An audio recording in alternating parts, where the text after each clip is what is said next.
Buenas noches, bienvenido a su canal Había una vez en tu imaginación.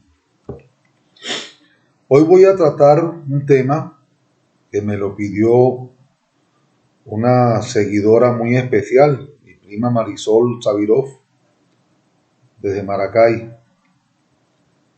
Y el tema se trata de inteligencia para criar a niños y adolescentes. Y bueno, es un tema complejo. Es un tema complejo. Yo que normalmente eh, no preparo los programas, tuve que prepararlo un poco. Tuve que documentarme para poder hablar con un poquito más de propiedad de este tema que, bueno, con todo cariño se lo dedico a mi prima. Y bueno, voy a empezar haciendo un preámbulo. Miren, desde el momento en que se cayó el muro de Berlín en el siglo pasado, mandaba Gorbachev en la Unión Soviética y mandaba Ronald Reagan en Estados Unidos. Las cosas, los cambios en el mundo se han venido dando de forma exponencial, al punto que al día de hoy yo creo que a mucha gente le pasará. Ocurren más cosas de las que somos capaces de procesar. No estamos al tanto de todas las noticias que han salido, no hemos tenido oportunidad de analizarlas, no hemos podido cotejarlas unas con otras, a ver si están relacionadas. Las cosas están cambiando muy rápido, y están ocurriendo cosas que en mi concepto son cosas que están rayando en el absurdo. Ya desde el momento en que ya se está cuestionando los conceptos de la biología, donde no sabemos si lo que nos enseñaron de los gametos, del sexo, del género, ahora esté vigente o no, porque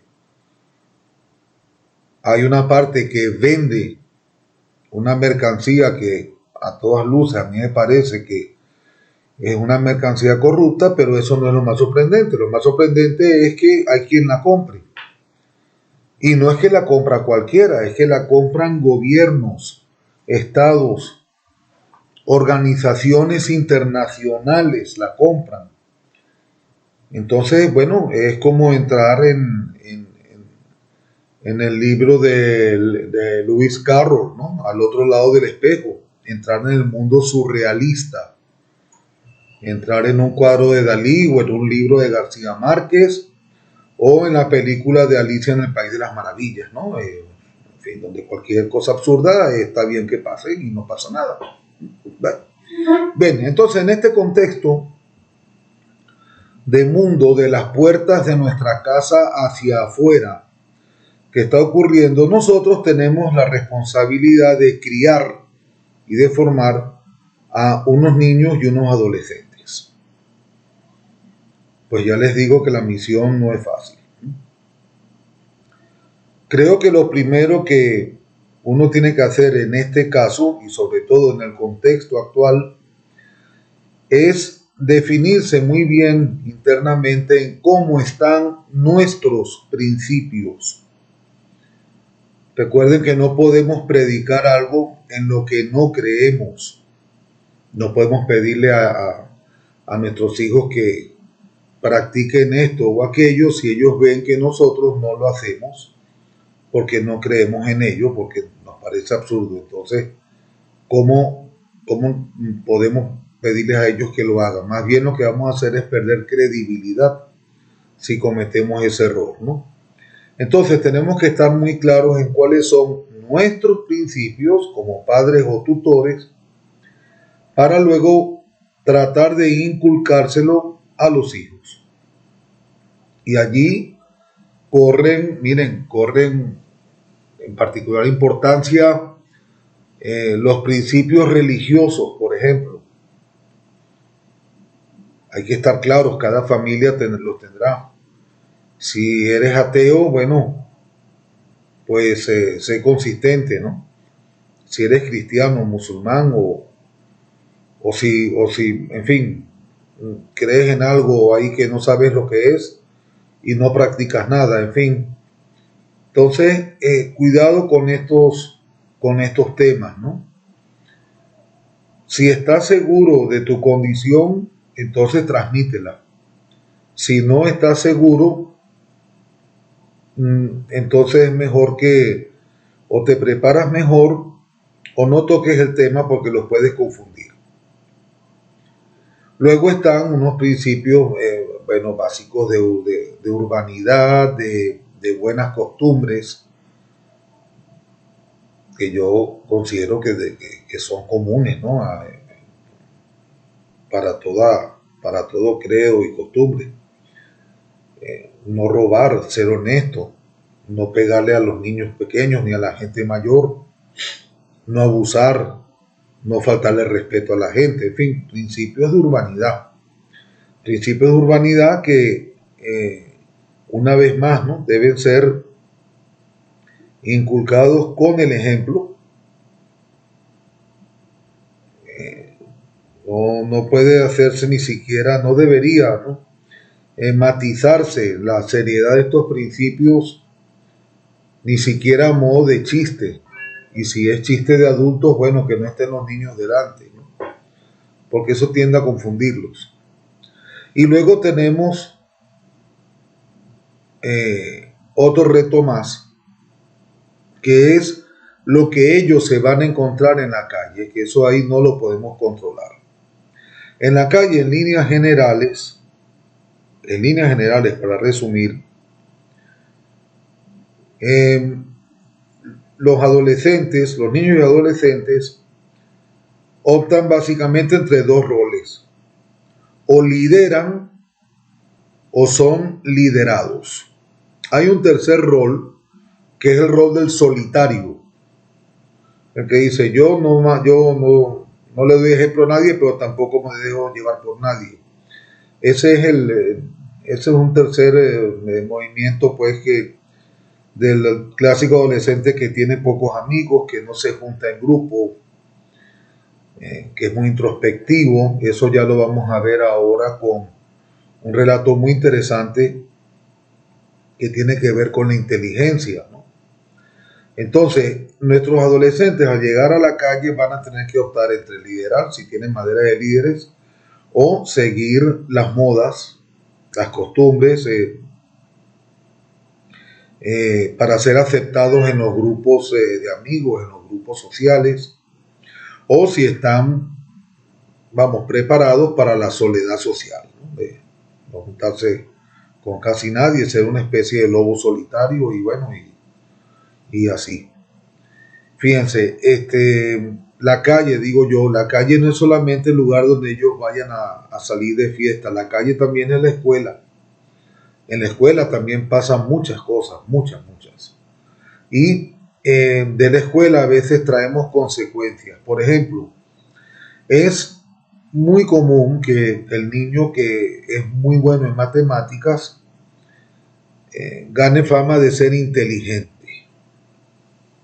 Y si tenemos varios niños, tenemos varios hijos, son hermanos, son primos, van todos a la escuela, al liceo, y alguno de ellos destaca en matemática, podemos cometer el error de exaltarlo como inteligente y contraponerlo o compararlo con los otros que no son tan inteligentes porque no son tan buenos en matemáticas. Incluso hay uno o dos que son malos realmente en matemáticas. Entonces, claro, si no eres inteligente, eres lo contrario, eres bruto, ¿no? Y caramba, eso ya empieza a tocar la sensibilidad de nuestros adolescentes. Yo estuve investigando una, unas clases que me dieron hace algunos años en un curso tomé para ser instructor de una empresa petrolera. Y hay un señor llamado Howard Gardner. Este señor definió que habían 8 tipos de inteligencia, de manera tal que su planteamiento es que no hay gente bruta, ¿no? Como dije antes. Lo que pasa es que tienen otros tipos de inteligencia que con toda seguridad las vamos a reconocer, ¿no? Él habla, por ejemplo, de la inteligencia espacial. La inteligencia espacial tiene que ver con esa habilidad que tienen algunas personas de visualizar objetos en 3 dimensiones en el espacio. Lo ven muy bien, tienen incluso la capacidad de darle la vuelta, girarlo, transponerlo. Y es una capacidad muy apreciada entre las personas que estudian arquitectura, por ejemplo, escultura, pintura, ese tipo de arte, para lo cual hay que tener inteligencia, sin duda alguna. Pues esta inteligencia es muy apropiada para desarrollar, ¿no? Tenemos también la musical. La musical, bueno, habla por sí sola. Pero cuidado, no se trata de cantar.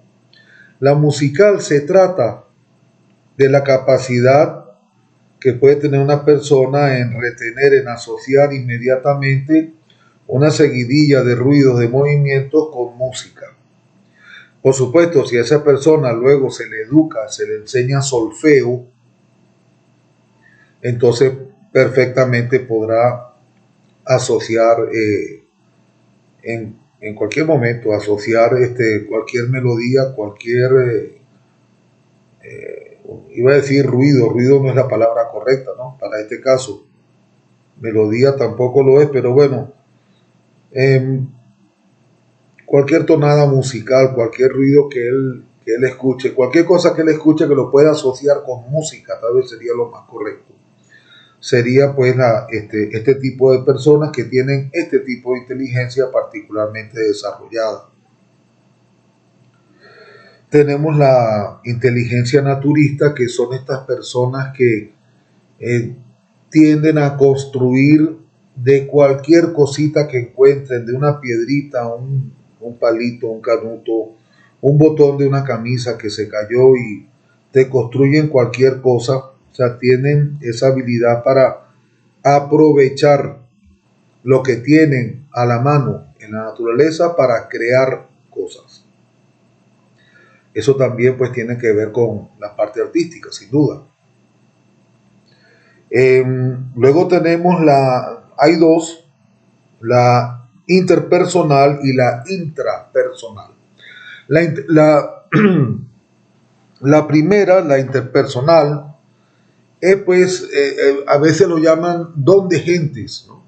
Así decía mi abuela, don de gentes. Estas personas que son extrovertidas, que tienen una facilidad pasmosa para llegar a un sitio donde nadie los conoce, hacerse el centro de la reunión, entablar conversación con cualquiera que tienen al lado, y si los dejamos mucho rato, pues al final hasta se hacen amigos, en fin. Entonces, definitivamente hay que tener, iba a decir un don, bueno, sí, un don es una manera de decirlo. Tienen que tener ese tipo de inteligencia desarrollada, y no todos la tienen. Los políticos, por ejemplo, les vendría bien tener ese tipo de inteligencia. Luego está la otra, que es todo lo contrario, ¿no? Que es el ser introspectivo hacia adentro. Eh, hay un síndrome, no sé si la palabra síndrome está bien usada en este caso, pero bueno, conocemos el caso de los niños autistas, y hay otros niños que también tienen cierto grado de autismo, no están pronunciado, que destacan como inteligentes inmediatamente, porque tienen una capacidad enorme de concentración, se concentran 100% en lo que van a hacer, se aíslan entonces del entorno para que no les moleste la concentración y entonces son muy esmerados, muy perfeccionistas en cualquier empresa que vayan a emprender, en cualquier cosa que vayan a hacer. Este tipo de inteligencia asumo que sería excelente tenerla para personas que desarrollan software, por ejemplo, personas que desarrollan lenguajes de computación,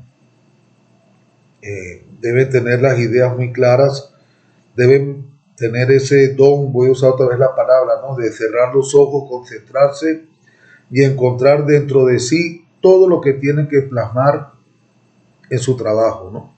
Y entonces simplemente empiezan a sacar. Mozart, el célebre músico que compuso tantas melodías, tenía ese tipo de inteligencia, además de la inteligencia musical. Mozart era una persona que componía una melodía y no hacía correcciones. O sea, él no es que escribía y luego probaba en el piano a ver cómo sonaba y después que lo probaba decía, no, ya va, esta nota está muy aguda, déjame cambiarla. No. Él no hacía nada de eso. Él se inspiraba, tenía la inteligencia musical sumamente desarrollada, pero también tenía esta inteligencia de ser introspectivo, de forma tal que la melodía que él quería plasmar ya dentro de sí ya sabía cuál era. Entonces simplemente Mozart tomaba los papeles, los pentagramas, y se ponía a escribir directamente sin error, como si le estuviesen dictando. El dictado venía de dentro, o sea, de su yo interior, ¿no? Y allí pues simplemente transcribía prácticamente lo que él ya veía que tenía por dentro y al final le salía una obra maestra. Ese era Mozart, ese es ese tipo de inteligencia. En este caso, dos inteligencias eh, complementarias, ¿no? Llegamos a la inteligencia de la lógica y de la matemática, muy útil sin duda, sumamente útil para tantos aspectos de la vida, de la, tanto de la vida laboral como de la vida cotidiana. Pues sí, es muy útil ser amigable con el entendimiento de las matemáticas y de la lógica. No creo que tenga que desarrollar mucho más la idea. Creo que todos estaremos de acuerdo en eso. Y luego tenemos finalmente la inteligencia corporal sinestésica y la inteligencia lingüística verbal. La corporal sinestésica, bueno, vamos a acordarnos de los mimos. Uno de los más famosos es Marcel Marceau. Algunos lo recordarán, es un clásico. Pues esa facilidad que tienen unas personas de expresarse con el cuerpo. Por ejemplo, seguro que recordamos a Michael Jackson bailando ese pase tan especial que camina hacia atrás cuando los pies parecen querer ir hacia adelante, ¿no? Esa facilidad con que hacía ese pase. Eh, Otras expresiones que yo he visto que asombrosas ha sido, por ejemplo, en los bailes flamencos. Hay una película que se llama Bodas de Sangre, donde está Paco de Lucía interpretando pues con la guitarra y está Antonio Gades, bailarín.